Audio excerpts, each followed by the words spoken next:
I can guarantee that you have been using at least one of the many status effects in Heroes of the Storm wrong.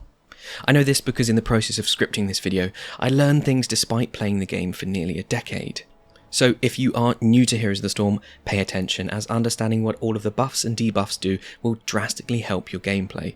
And if you are a veteran player, then let's play a game and see if you truly understood what everything does.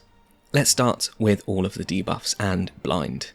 Blind causes the target to miss basic attacks. This also means any secondary effects of that basic attack that are picked up through things like talents, like slows or damage over time, will also not proc. Targets can of course still use all of their abilities and utility, so for this reason using Blind on a spellcaster like Li Min or Kel'Thas has little effect. You would be better off picking blind targets like Illidan or Butcher that have heavy auto-attack focus.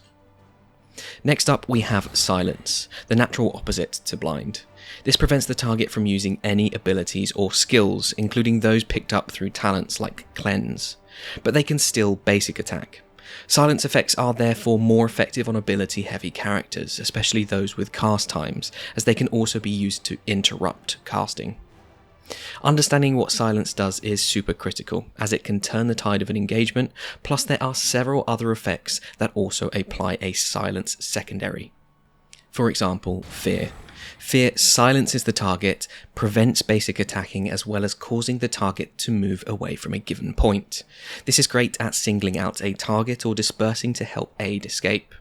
This can also punish those who are out of position, particularly those within tower range, dragging them into a tower's cannons. Similar to Fear, we have Mind Control. Once again, silences the target, prevents basic attacks, and causes the target to walk directly towards the caster, so the opposite to what a Fear is doing.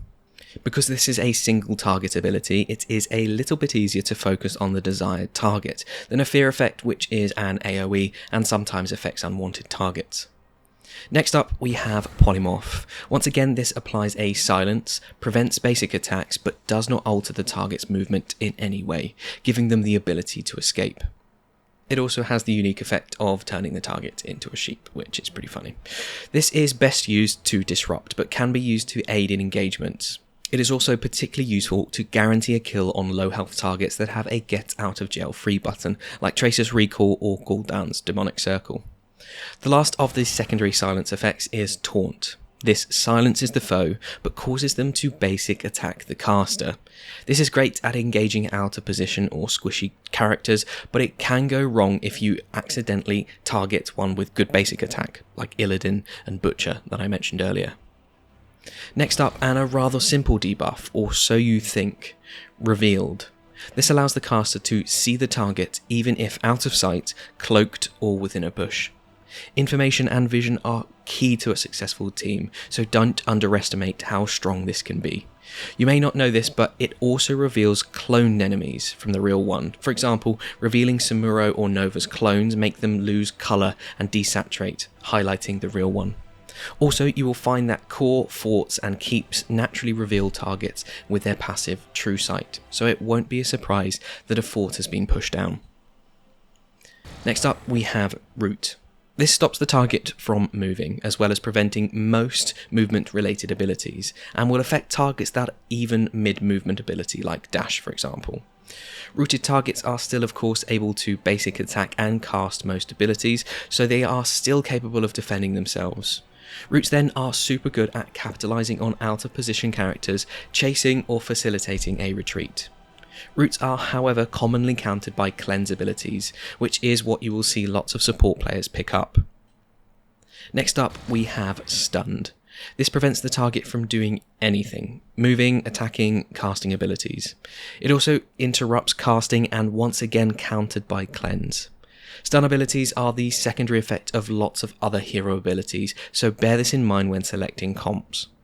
Next up we have Sleep, which is also technically a stun, so bear this in mind when you are picking up talents that focus on stunned enemies or friendly targets. The only notable difference between Sleep and Stun then is that the next damage taken will wake the target up.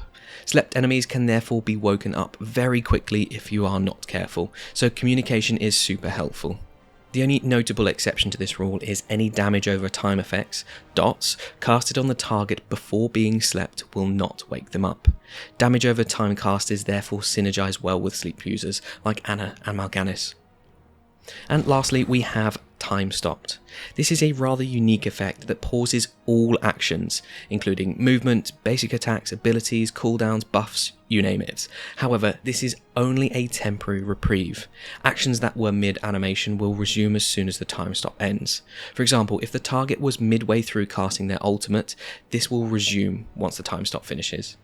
This is one of the only effects that can impact Invulnerable and Unstoppable, which we'll talk about in a second, but they will again resume once the time stop finishes, so bear this in mind if an enemy is trying to escape with one of those effects active. Okay, so that was all of the debuffs. What about the buffs then? Starting with Invulnerable. This causes the target to be untargetable and immune to damage and debuffs. When applied, it also negates any CC or other debuffs. One thing to note, unlike some of the other effects, Invulnerable still allows friendly targets to target the invulnerable, allowing them to heal, for example. In other words, Invulnerable is a true get-out-of-jail-free card. Next up, we have Evade. This causes basic attacks from all sources and abilities that cause physical damage to miss the target. This includes towers and other defences, so that Evade can be used to help dive under a tower to secure a kill. However, some splash or bouncing attacks that cause secondary spell damage will still affect the evading target. I would suggest using Evade sparingly when engaging in a fight. It is best popped soon into a fight once you are noticed and you are being targeted. It is also worth bearing in mind that you are still very much vulnerable to abilities, so engaging a ability heavy comp with Evade isn't wise. Similar to Evade, but different, is Parry. This is functionally the same as Evade, but the only difference here is that any physical damage, instead of missing, is reduced to 0. The critical difference then is that any secondary effects applied to the target will still activate because it's effectively hitting you. This will include things like slows or damage over time effects, meaning Parry is just slightly worse than Evasion overall. Next up is Protected, which is rather complicated. This causes any incoming ability damage to be prevented and grants evasion. However, there are some unique interactions with that ability damage piece. Because the abilities are still hitting, similar to the issue of Parry, any secondary effects will still be applied, and this includes talent quests like Kael'thas's Confection. The damage of those abilities is also in effect absorbed by the Protect shield, meaning any lifesteal abilities will still work as if they were dealing full damage. Also, unlike Invulnerable, Protected will still allow the target to be affected by CC abilities. All in all, Protected is a little bit misleading, as they aren't actually well protected. Stasis. Stasis causes the target to be immune to damage and untargetable, including by friendlies. However, they are frozen in place, unable to basic attack or use abilities. Unlike Time Stop though, Stasis still allows cooldowns to refresh, and if the Stasis was self-cast, it can be cancelled early. In addition to this, Stasis removes most debuffs, including CC and dots. One thing it does not remove, however, is Revealed. If you are using Stasis to protect an ally in a team fight, bear in mind because they are untargetable, meaning they cannot be healed with direct abilities, leaving them just as vulnerable as they were when they went in. However, any heal over time abilities cast before Stasis will still continue, synergizing with healers like Malfurion and Stukov then. Next up, we have Stealth. Most people will know what this is. This causes the target to be harder to see, but still visible, and very different to how it was in the original game. You are subsequently untargetable, but AoE damage will still damage and unstealth the target. As such, stealth individuals are normally more effective when the enemy team are focused on macro and map control, as they also do not appear on the minimap, capitalizing by getting out of position heroes or those whose attention is elsewhere on the map.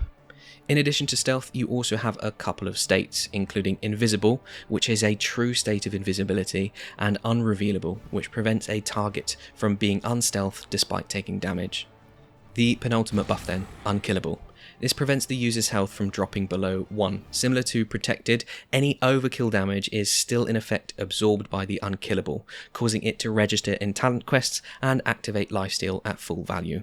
Unkillable is therefore only a temporary reprieve. You better hope you eliminate the enemies or run as quick as you can. And lastly, Unstoppable. This is a unique ability that prevents the target from the effects of most CC abilities, crowd control, as well as cleansing any existing abilities away from them. This can therefore be used to free a hero from a potentially bad CC chain, or precasted to ensure a successful engagement. And there you go. Let me know in the comments if you learned at least one thing from this video, and if you found this guide useful, please consider subscribing to the channel. I will see you in the next video.